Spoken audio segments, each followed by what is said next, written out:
போறோம். வீடியோக்குள்ள பார்த்தீங்கன்னா நம்ம சேனலை புதுசா பார்க்கணும்னா சப்ஸ்கிரைப் பண்ணுங்க. பக்கத்துல இருக்க பெல் ஐகானை கிளிக் பண்ணாதான் அப்பதான் நான் போடுற வீடியோ உங்களுக்கு நோட்டிஃபிகேஷன் வரும். வீடியோக்குள்ள போலாம்.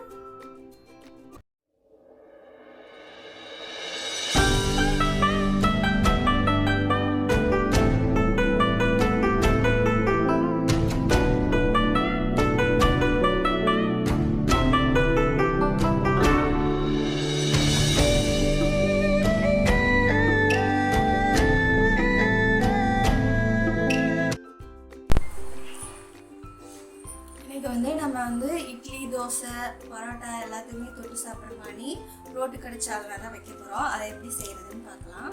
அது நல்லெண்ணெய் எடுத்துக்கிறேன். நான் ஒரு 50 ml ஊற்றிக்கலாம்.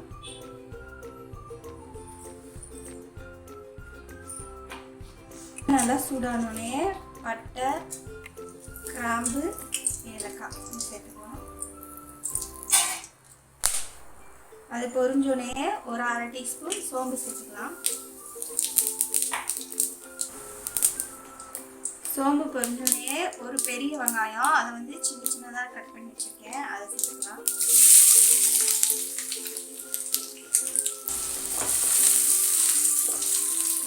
இது கொஞ்சம் கண்ணாடி பதம் வர வரைய வதக்கிக்கலாம்.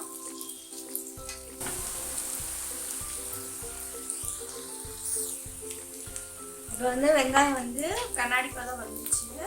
இதுக்கு நல்லா கோல்டன் ப்ரௌன் ஆகணும்னு அவசியம் இல்லை. நெக்ஸ்ட் 2 தக்காளி மீடியம் சைஸ் தக்காளி குட்டி குட்டியாக கட் பண்ணி வச்சுருக்கேன், அதையும் சேர்த்துக்கலாம்.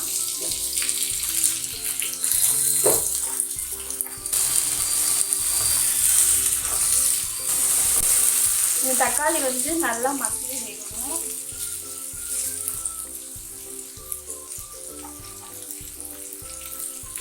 இந்த தக்காளி வேகிறதுக்காக இந்த சால்னா தேவையான அளவு நான் உப்பு சேர்த்து வச்சுருவேன்.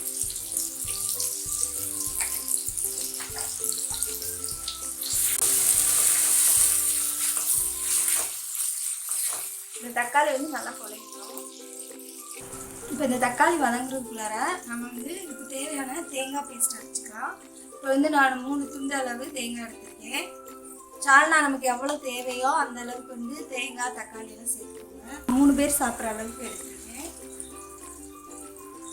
ஒரு 1/2 டீஸ்பூன் கசகசா, ஒரு 1/2 டீஸ்பூன் சோம்பு, முந்திரி பருப்பு கொஞ்சம். இது ஆப்ஷனல் தான், தேவைன்னா சேர்த்துக்கோங்க, வேணான்னா விட்டுக்கலாம். அவ்வளோதான். இதை நல்லா தண்ணி ஊற்றி பேஸ்ட்டாக அரைச்சி எடுத்துக்கலாம். இப்போ தக்காளி நல்லா மையாக வெந்துருச்சு. இப்போ இதுக்கு 2 டீஸ்பூன் இஞ்சி பூண்டு பேஸ்ட் சேர்த்துக்கலாம்.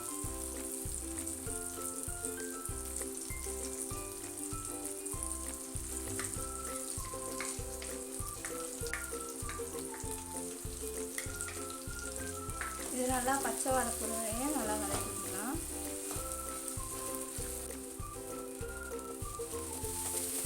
இப்போ நல்லா பச்சை வாடை போயிடுச்சு. இப்போ ஒரு கைப்பிடி அளவு புதினா, அது ஃப்ளேவர் காண்டி நல்லா அந்த புதினா ஸ்மெல் வரும், அதுக்காக. இப்போ நல்லா வதங்கிடுச்சு. இப்போ இதுக்கு தேவையான மசாலாலாம் சேர்த்துக்கலாம். இது chicken masala 2 teaspoon,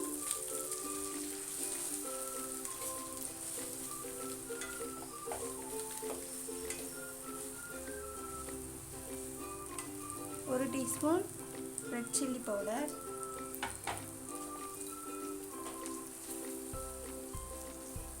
garam masala 1/4 teaspoon. இது நல்லா பச்சை வடை போடுறதையே நல்லா வதக்கலாம். அடுத்து நம்ம அரைச்சி வச்ச இந்த தேங்காய் பேஸ்ட்டை இதில் சேர்த்துக்கலாம்.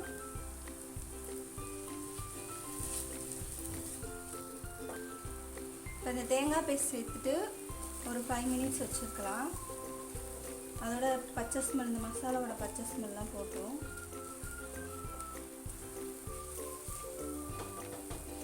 எண்ணெய் பிரிஞ்சு வர அளவுக்கு வச்சுக்கலாம்.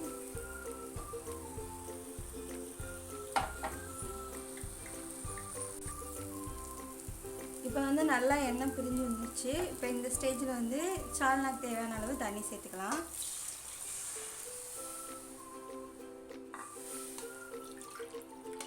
நான் ஒரு 1.5 டம்ளர் தண்ணி சேர்த்துக்கிறேன்.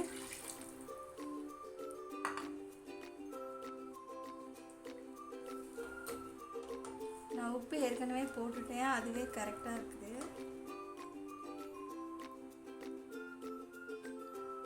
இப்போ வந்து நல்லா கொதித்து கொஞ்சம் வத்தட்டும், அது வரையே மூடி போட்டு வச்சுக்கலாம்.